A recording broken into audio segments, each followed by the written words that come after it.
What's up, guys? Welcome to another video. I am Kevin Smith. Today's video is going to be all about land navigation, and it's not going to be really an X's and O's video, like how to plot points, how to get from A to B, how to determine your checkpoints, and things like that. You guys can learn that really anywhere in a book, or ideally doing it and using some of the tips that I'm going to give in this video. But it's going to be more of a strategy, tactic, and mindset video. I'm going to go over 5 of the most important things to consider as you go through your land navigation prep, as well as when you're actually navigating. And then I'm going to go through a list of very common mistakes that guys will make, and it ends up shooting them in the foot and they are unsuccessful. So before we hop into the video, if you don't mind taking a second to like, share, subscribe, comment, whatever, you can wait till the end to comment if you want, but anything that helps the algorithm and help me reach more people, if you think other people can benefit from these videos, that would be highly appreciative. I am not going to talk about all the drama that's going on in the SF community right now. I will leave that to other people. My plan is to just continue giving you guys videos to learn from and implement to hopefully improve your fitness, improve your performance, improve your chances of getting selected, and just improve yourself as a human. So that's my goal.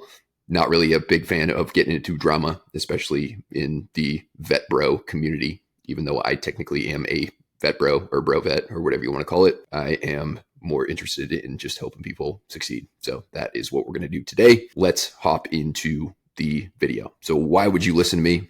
I have gone through several courses that involved land nav and successfully completed them. I went through Special Operations Preparation and Conditioning, aka SOPC, back in 2012. And then I went through Special Forces Assessment and Selection, also in 2012, about a week later. And I also have gone through Ranger School, which the land nav at Ranger School is not all that difficult, but it's still a thing. And then finally in 2018, I went to the Long Walk SMU, aka Delta Selection, and successfully passed that. And that selection is purely land nav. That's pretty much the only thing you do the entire time there. You have to be fast, you have to be accurate. The terrain is really rough. The rucks are heavy, and it's a high stress environment. With land nav, most of the stress in general is self-induced, but there's also a ruck. There's also ground that you have to cover to get from A to B. And you also have a lot riding on it. So it is very important for all of these selections and schools because it's a go, no go thing. But also it is a very common place for guys to fail, especially SFAS. It is, of the 3 weeks, the most common reason for guys to fail. So most of the time, my theory or my belief is that guys are totally capable of going and passing selection, specifically land nav, but because they kind of psych themselves out, or as we'll talk about later, they don't manage their cognitive load very well, they shoot themselves in the foot and they don't make it, even though they were otherwise capable of making it.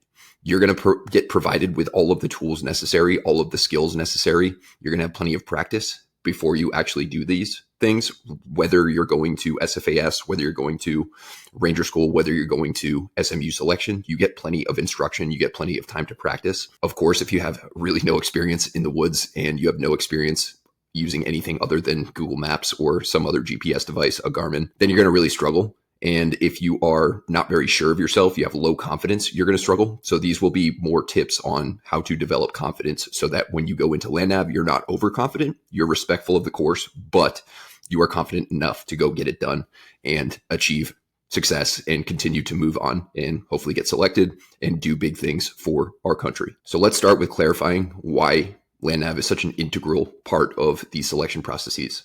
A lot of people will say, I'm just going to have a GPS. Why does it matter that I know how to land nav? Well, if you think about it, when you are out land navving, you are getting tested on your fitness. You're getting tested on your mental strength. You're getting tested on your decision making. You're getting tested on how you handle stress, especially when you're in an environment where you are hungry, you're tired, you're smoked, you're sore.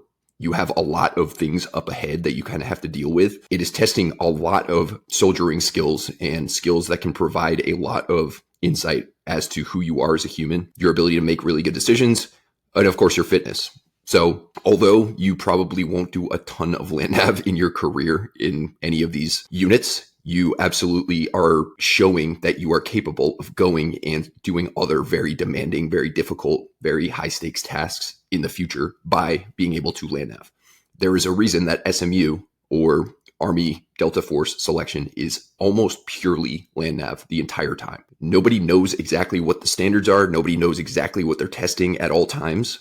But you can rest assured that the main thing that they are testing you on is land nav and all of the things that it encompasses. So it's not just, oh, how good am I at reading a compass and following an azimuth and keeping my step count? It is all of those different all-encompassing things that they're testing you on. So it is very relevant. Obviously, if there was a better way, Delta Force and SFAS would have implemented that by now. But there's a reason that they haven't, because they have found that it is one of the best ways, if not the best way, to test someone's overall potential as a special operator. So before we hop into the keys to success, let's just discuss what land nav is. Land navigation, land nav. I'm going to call it land nav probably throughout, but land navigation. You get a map, you get a compass, you get a protractor, and you're graded on your ability to plot your points and then cover the ground between point A and B and find that point. You can do it in any number of ways. I'll talk about some throughout this video, but that is basically your grade. Can you get from A to B without using a Garmin, without using Google Maps, without asking people questions, just all you and the woods. And of course, the things that make it more difficult, your heavy ass rucksack, the fact that you're going into it fatigued, the fact that you're doing it day after day after day, you're probably hungry, you're probably a little dehydrated, you're underslept, you're stressed, you know there's a lot riding on it. So it's testing you to go from A to B with all of these unfavorable conditions. And those who are able to do it, those are who are able to overcome that adversity and still perform in those unfavorable conditions, are proving to the instructors that they have the potential to be good special operators. So the main challenges of land nav are, like I said, the ruck is heavy and you're already fatigued going in. You've already done a bunch of physical activity. And the later on in the land nav course, the longer you've practiced land nav in those same conditions. So you're just building up that overall mental and physical fatigue. And the distances are long, and depending on where you're going, if you're at SFAS, the terrain is difficult for certain reasons. If you're going to SMU selection, the terrain is difficult for other reasons. SFAS, not a lot of prominent terrain, which makes freedom of movement pretty easy, other than, of course, draws, which I'll get into a little bit later. But that is also potentially a downside because you're less able to terrain associate well. Usually terrain association means when you match the map up to the actual terrain and use that as a land navigation strategy, the more prominent the terrain is, of course, big mountains and ups and downs and rivers and streams and lakes and all that kind of stuff makes freedom of movement a little more difficult. You have to be more fit and it's more demanding to climb mountains and cross streams and navigate that. But also it is easier to navigate because you can actually match things up on the map to the surrounding areas. Whereas at SFAS in the sandhills, it's relatively flat. There's some rolling hills, but for the most part, it's not very prominent, which makes walking easy, but does not make terrain association as easy because there's also a bunch of obstacles, roads, and open areas that have specific rules about following them, crossing them, spending time in them, things like that. So it is a challenging task, but if you follow these 5 general strategies, tactics, and mindset tips, you are setting yourself up for success. So what are these 5 strategies, tactics, and mindset tips that will be a great asset to have in your toolbox? Well, unfortunately, watching this video is not enough. Reading books about land nav is not enough. Number 1 is you have to actually do it. So reading books about it, watching videos like this about it are great. But just like any skill in life, you actually have to practice it. You actually have to get out there and do it. So if you're hoping that this would just give you the answer without actually trying, tip number 1 and tip number 2 are kind of going to give you a little bit of a shot of reality. So getting out and practicing, what are some ways to do that? I think that the best option for it is to have expert instruction, actually talk you through it, walk you through it, and then actually go and do it yourself. So the top 3 things that I would recommend, one is Dr. David Walton, a former Green Beret, also known as TF Voodoo, runs a Land Nav muster before every single SFAS class of the year. So I believe there are 7 SFAS classes and he runs at least 7 per year. He might even do more than that. He might do 1 per month. I'm not 100% sure, but there will be one before each and every single SFAS class. And ideally, you don't necessarily have to go right before you go to SFAS, but ideally, the closer that you go to SFAS, it is a perishable skill or relatively perishable skill. It takes a little while to kind of get warmed back up to it. So the closer you go, usually the better.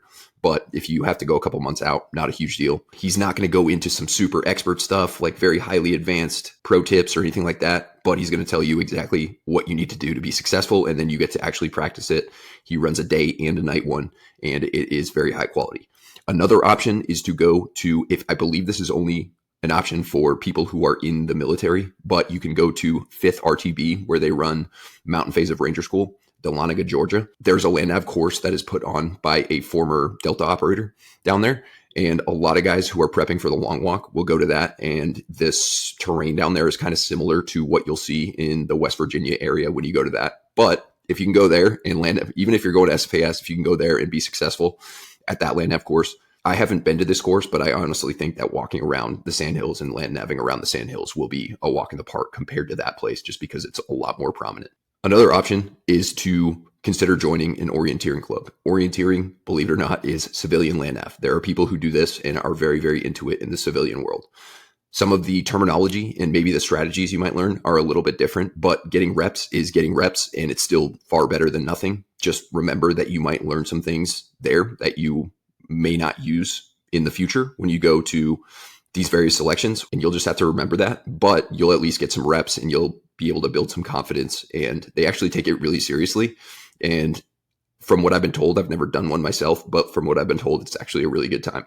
And then finally, the last option, probably not my first option, but probably better than nothing, is to go do it by yourself. Ideally, maybe you do it with a buddy. That way you're not just hopelessly getting lost in some random place on the map and you become subject of a Hands Across America search party. That is not what we're going for. We are going for actual land nav practice, not getting lost and potentially putting yourself in a risky situation or a life or death situation. If you do this, especially if you go by yourself, tell someone trusted where you're going, exactly what your plan is, when you're going to be coming back, how long you're going to be going for. If you look up GOTWA, it's a military term.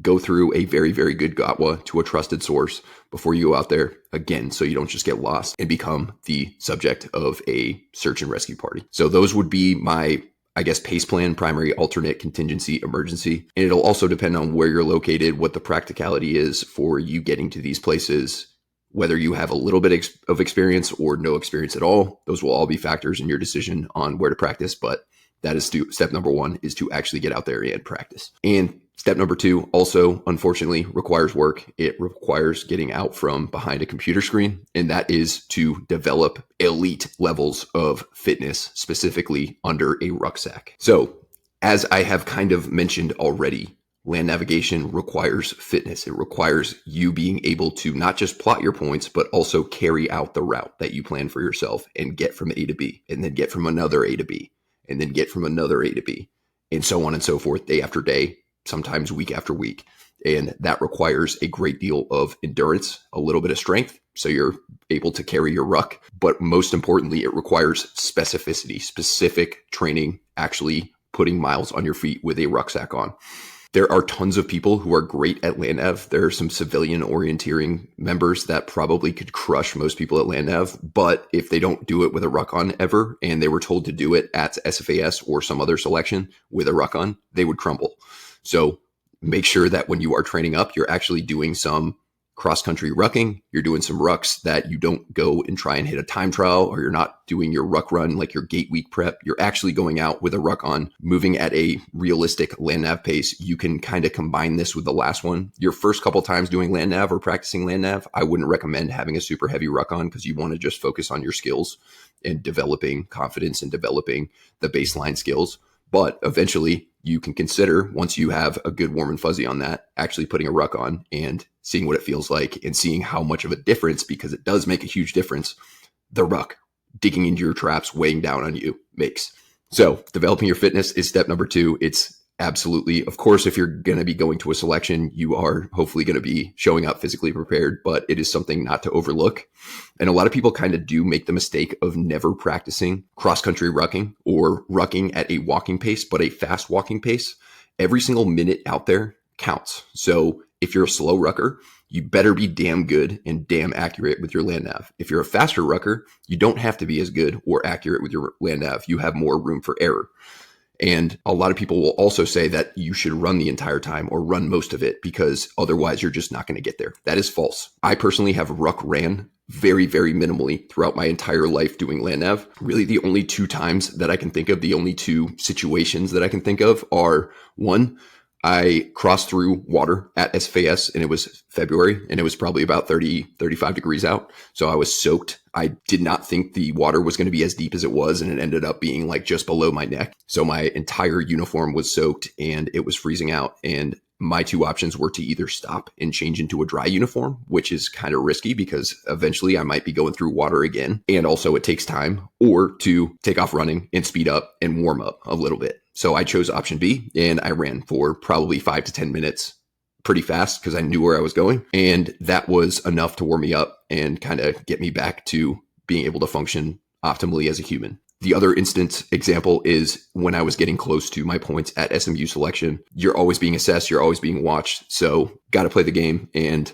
show people that you're trying hard. So the last 200, 300 or so meters before I would get to my point, I would run, and then I would run. Once I plotted my point, going to my next point, I would take off running for a little bit, and then I'd slow back down to a walk. But it is not necessary to ruck run unless you're lost, or unless you are in a unique situation like that where you need to like make up ground, or you need to save yourself from getting hypothermia, or you need to fake the funk and just show people that you're putting out. So practice ruck walking and get very, very good at it, almost to the point where it just doesn't even feel like you have anything on. By the time you get there, if you go into selection fit, by the time you get into the second week, third week, you're pretty much going to be so used to having a ruck on that it's just going to feel like part of your clothing. But it's even better if you show up and you already feel that way and you're just very, very comfortable walking in that shitty terrain with heavy ass load and actually thinking with it on. All right. And the next one, number 3, is more of a mindset thing. You want to avoid thinking in absolutes. You'll see and hear things like always stay out of draws, always stay on high ground. That's more applicable to SMU selection. Never go on low ground. Always run. Never run. Always use your map and compass. Always set azimuths. Never set azimuths. Always use pace count. Never use pace count. Here's the deal. There are different levels to it, which I'll talk about here in a bit, but nothing works for everybody. There are so many different ways to get from A to B. Obviously, there are basic fundamentals that definitely benefit most people to follow. But as you get more advanced, as you get more comfortable with it, certain quote unquote rules or absolutes may not apply to you anymore. So if you always think I can never go through draws, I have to go around this draw, there are situations where you might be way better off going through a draw, or you might need to go through a draw. That's really your only option to get your point. I've gone through a ton of draws in SOPSI, in selection, in the Q course. I don't think I mentioned that earlier, but back when I went through the Q course, there's another Land Nav event that you have to pass. It's go, no go. I went through draws a lot in North Carolina. And although sometimes it sucks, sometimes it's a bad decision, sometimes it's a good decision. And if you were just always thinking like, I can never do this, then you're going to shoot yourself in the foot. You're going to kind of hold yourself back. So avoid thinking in absolutes, find what works for you, critically think, use a little bit of situational awareness, and make sure you are not just doing something that your buddy did or your buddy said to do or said not to do, and actually following your plan and sticking to your plan. And that sometimes might be avoiding a quote unquote unwritten rule or a written rule. Which brings us to number 4, manage your cognitive load. Cognitive load is something that Dr. Walton talks about quite frequently in his Land Nav Musters. Pretty much what it means is the more you have going on in between your ears, the more thoughts and the more worries and the more what ifs you have occurring in your head at one time, the less able you are to make good decisions and think clearly and focus on the task at hand. So you need to find ways to manage that. When you first start out, your cognitive load is going to be very, very high. There's baseline things that you kind of need to do as a land navver to graduate to being more intermediate and then more advanced. So common things are going to be like, I'm so hungry. I'm so tired. What's my pace count? When will I take this ruck off? How am I ever going to find 7 more points? When is it going to get laid out? What are other guys doing? Am I going fast enough? Am I going too slow? Am I going to get lost? What is my exact azimuth? I can't remember it. Any number of things that are going to be going on in your head at one time. And the fewer things that you have going on in your head because you are focused on the task at hand, the better. This, of course, takes practice. There are levels to it. When you first start out, you're going to have a lot in between your ears to manage. And the better and better you get at it, the more you do it, the more you practice it, the more advanced skills that you start to develop, the fewer distractions and the lower cognitive overall load you're going to have in your head. So this really just takes practice and repetition and remembering that even though you have all of these different things going on right now, you only have one task, and that is to get to your next checkpoint. Not even your whole point, your next checkpoint. That checkpoint could be 400 meters away. It could be 750 meters away.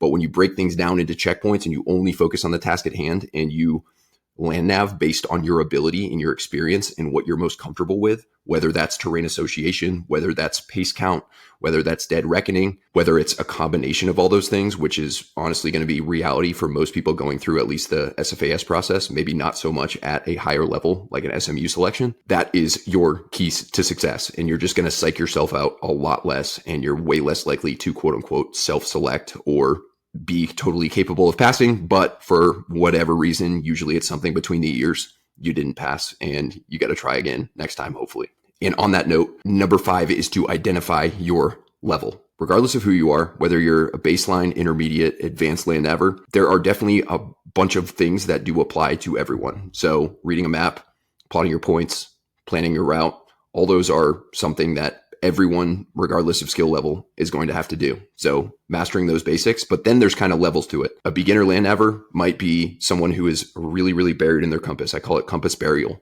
You're always looking at your compass. You're sort of more oblivious to the land around you, and you are thinking about essentially your azimuth and your pace count. And that's really about it. This can get your foot in the door. It can get you off to a good start, but ideally you get more comfortable with it, you practice it more, and you become a little bit more intermediate. Intermediate, I would consider, is more of a combination where you use azimuths and pace count. Sometimes you use your watch maybe to time your movement as a backup. I would probably use that as beginner too, but also you're more aware of your surroundings. You can kind of break away from just looking down the entire time at your compass and then maybe looking at your map and then looking at your compass and then like, oh, I got to find right there. You're just more aware. You have more situational awareness. You can use the map and the terrain around you to kind of ensure that you're not needing to look down at your compass all the time and remember exactly what your pace count is and so on and so forth. So that would be more realistic to get to as a land nav student for SFAS or something along those lines. And then you have more advanced. There will be guys at SFAS like this. Depending on how quickly you learn in your experience, you can get to this level while you're at SFAS before you go to do the STAR course, and that would be ideal. But in reality, it's not super necessary. You can be an intermediate land navver and still pass the STAR course at SFAS. But to get through SMU selection, like the advanced land nav course, and successfully complete it, you definitely need to be at a more advanced level. And what does that mean? When I went through SMU selection, I did not shoot a single azimuth. I did not count a single step of my movement. I did not start my watch to time myself. I used purely general directions. So I used my compass to get general directions. And then I used the terrain around me and I used my map the entire time. Of course, that is not applicable to everybody, but that is something that is eventually possible. And I could go do that right now on the sandhills, even though the terrain is less prominent. I could just use my map and the terrain around me and compass for general directions. And of course, not thinking in absolutes and avoiding these things and only doing these things, never, always, etc. And I would be fine. I would be successful. However, when I went through SFAS in 2012, I couldn't just do that. I wasn't at that level yet. But over time, with practice and repetition, I got to that level. And that combined with number 2, fitness, is what carried me through and made it so I was done with land nav several hours before the cutoff time every single day of that selection process. So the takeaway is know what level you're at and don't try and do super advanced stuff when you're not advanced yet. But also don't be afraid to break quote unquote rules that other people will say, like you better always take pace count. You better always use your compass. You better always shoot perfect azimuths, because that's just not necessary for some people. And you can get to that level with practice and repetition and being just a generally good critical thinker and situationally aware individual. So those are the 5 main things I want you to think about as you go through your land nav preparation. Those are going to be things that eventually help you go and be successful on any land nav course that you ever are presented with. So let's talk about some mistakes. I'll just go over these quickly and I'll kind of talk about why they're mistakes and then we'll wrap it up. So poor route planning. Take route planning seriously. A lot of guys will rush through their RV activities. RV is rendezvous point. I don't remember what they call them at selection, but basically you are at your point and you're planning your route to your next point. It's going to happen a lot. And a lot of guys will rush through it, especially to start off the very first point. They have this thing in the back of their head where they don't want to be the last guy to leave. And there's nothing wrong with being the last guy to leave. If you plan a really good route and you rehearse it and you basically visualize it and have it in your head before you step off, even if you step off last, you're going to make up that ground, especially if you follow rule number 2 and you're fit and you can move out. But for whatever reason, a lot of guys will rush through that and then they'll kind of plan on the run, which is a terrible, terrible idea. If you're going to take extra time, you don't want to lollygag on the course. That's a later one. But if you're going to take extra time, it should be at your the point that you're at right now before you actually start your movement to your next point, your next checkpoint. Next one is overconfidence. Some people will go in way, way more confident than they should be. And being confident is very important. You develop that again by practicing, but always have respect for the course. Every single time I've gone out for a tested day of Land Nav, even towards the end of SMU selection, after I had proved to myself that I was capable of doing it at a high level, I was a little bit nervous. I wasn't fully confident. I'm like, hey, this is a real thing. I'm getting tested on it and I can't take this for granted. I can't be overconfident. So it's really important to not count your chickens before they hatch, not be super confident like, yeah, I got this. That is how you shoot yourself in the foot and end up unsuccessful. Next one is going to be taking long breaks. You will be tempted, very, very tempted several times to stop and take a break, maybe eat a meal, maybe change your socks out, maybe change your boots out. And I'm not saying that that's never, ever going to be an option, but the only thing worse than feeling super smoked, super tired, super banged up, super poopy faced and wanting to stop is taking a break and then getting started again. Getting started again, the startup cost is very, very high when you're super smoked and you take a break and you kind of ease up for a little bit. Getting back going is not good. Also, guys commonly fall asleep on the course and there's nothing out there to wake you up. There's no one out there to wake you up. You're most likely going to get woken up by a cadre that then drops you from the course. So nothing wrong with stopping quickly to take a knee and do a map check and just make sure you know where you're at. But highly, highly suggest not taking long breaks because it's just a pain in the ass to get started again. And you're eating away at precious time. You can eat on the run. You can drink on the run, on the walk, and you are going to be a lot more successful. When you get to your points, that's when you can kind of take your break, take a breather, refill your water, maybe eat a snack, plot your point, make sure you don't make the first mistake and rush through your point plotting. And then you get up and start going again, which brings us to our next one, which is forgetting to fuel and hydrate. You're going to have grazing MREs. You're going to have food with you at either of these selections that you can eat on the move. So don't forget to eat. You might not have much of an appetite. You might not be thinking about eating or snacking, but that is what is going to continue carrying you forward. You're going to be in a calorie deficit. You're going to be in a sleep deficit. You're going to be super stressed out. Your fueling and your hydration are like the two things that you have control over in regards to supporting your physical performance. So make sure you are hydrating well. Take the electrolyte beverages that they give you. If you're at SMU selection, actually have your own hydration and fueling plan that you can go through as you go. Your goal is not to necessarily optimize. You're just not going to have the resources, especially at SFAS, to optimize your fueling and your hydration. But the goal is to kind of mitigate that damage and at least keep your fuel stores as topped off as you can and maintain some semblance of hydration as you go. You're going to just perform a lot better. You're going to move a lot faster and you're going to have less miserable of a time. Next one is the mentality that a lot of people have where in order to do this, I have to cheat and get away with cheating. There's a somewhat facetious saying in SF that if you're not cheating, you're not trying. And if you get caught cheating, you're not trying hard enough. And that is sometimes going to be the case. But when you're going to these selection processes, especially now that they have GPS and tracking devices on you, like that show your every movement, definitely don't try and cheat. It is totally, totally doable at any selection you can ever go to pass the Land Nav course without cheating. Cheating in this case would be usually for SFAS, it's walking on roads or walking on trails or walking through open areas or getting too close to them. You have to be 50 meters off. It's very similar to SMU selection as well. You can't walk on trails unless they tell you you can. But lots of guys still do it. They try to get away with it. And usually they become road kills. And that's an integrity violation. And you are a lot less likely to get invited back if you get caught for some sort of integrity violation than you are if you just don't pass or you don't get there. But again, it is very, very doable without cheating. Just don't have that mentality where you have to cheat in order to get it done because it's not true. The next one is hoping for the best when you get lost. When you get lost or you think you have some sort of inkling that you're lost, the best thing to do is immediately stop and figure out where you're at. A lot of guys fall into the trap of they start getting lost or they start thinking they're lost. And they just kind of hope that if they keep going, it'll work itself out and they'll get themselves unlost. You got yourself lost. Or you're about to maybe get yourself lost, which means the only thing that can be done to get unlost is that you actually have to take action and get yourself unlost. Almost never does it work out.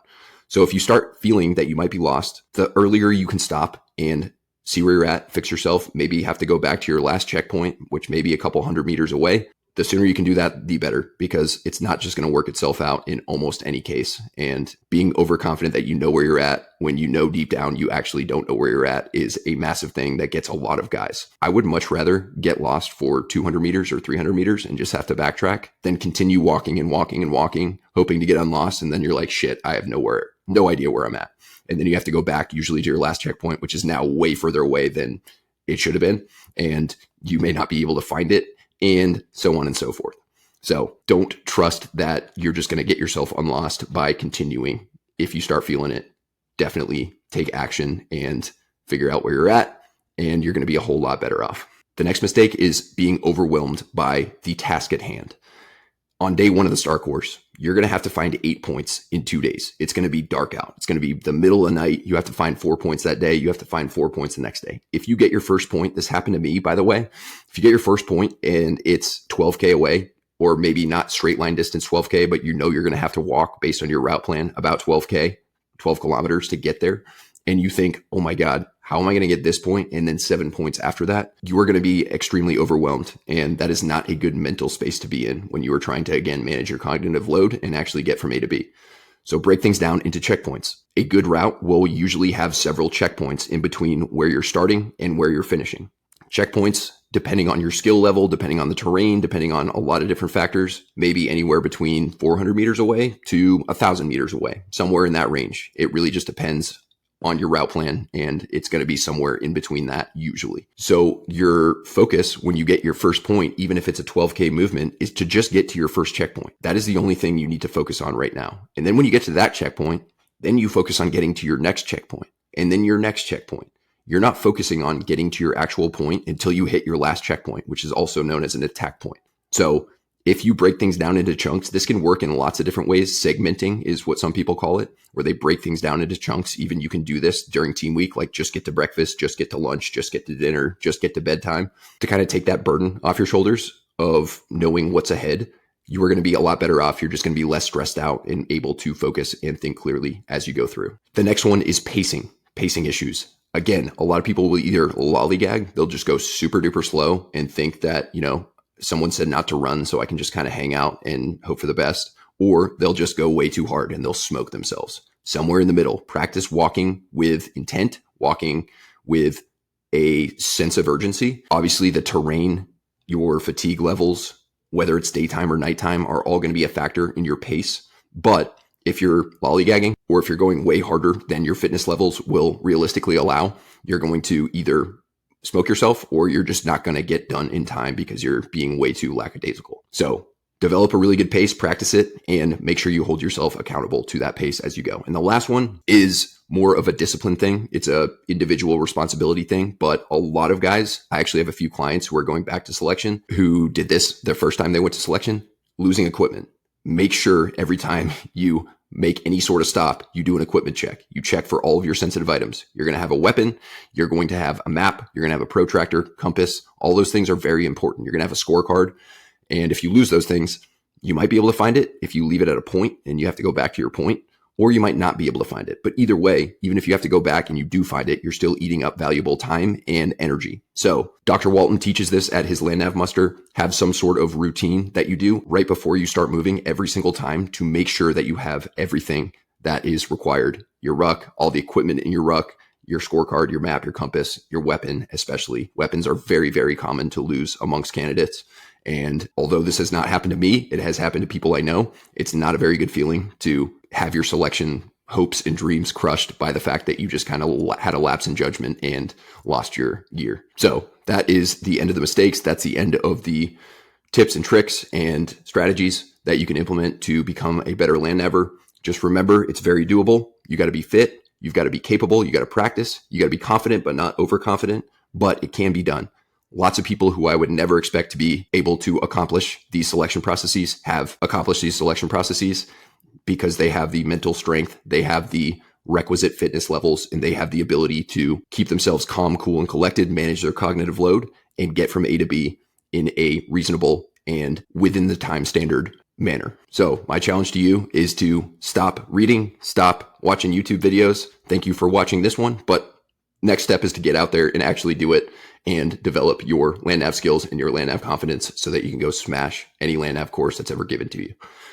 If you have questions on land nav, go ahead and drop them in the comments, or if you have questions on anything that I just discussed, would love to have a conversation about it in the comments. So go ahead and drop that down there. Thank you guys very much for watching. I'll be back soon with another video. Till then, Terminator out.